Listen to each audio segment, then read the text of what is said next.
The world in the last few weeks has been riveted by the happenings in Afghanistan. There is much discussion about whether America has lost its prestige and influence in the world because of its botched exit and withdrawal. Helicopters taking off from the route of the American embassy in Kabul have been compared to a similar embarrassing exit from Saigon. However, as the consensus is leaning towards one side, that America stands diminished, it is time to examine the opposite case. That brings us to China. While this has been happening, China's crackdown on businesses has been going on steadily and continually. Initially, it was felt that the target was Jack Ma because he dared to challenge the system in a speech last October.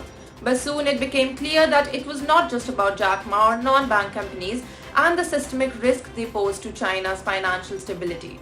These might have been peripheral considerations, but there was a nagging feeling that its ruling Communist Party was worried about some businessmen becoming too successful and hence too powerful, and that they might one day challenge the party's authority.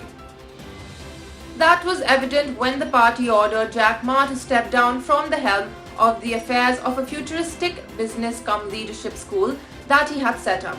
That was more clearly about more than financial stability risk concerns.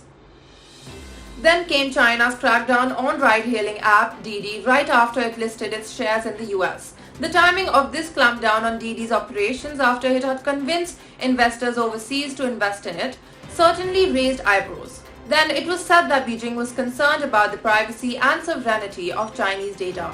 Maybe. The regulatory invasion of the affairs of private tuition and education firms in China was explained as a response to the exploitation of Chinese households by these companies for revenues, but few took notice of the stipulation that foreign culture and material should not be taught and that foreign tutors should be dropped. Overnight, these for-profit businesses were asked to turn themselves into non-profit entities, and the government stepped in to provide the right education.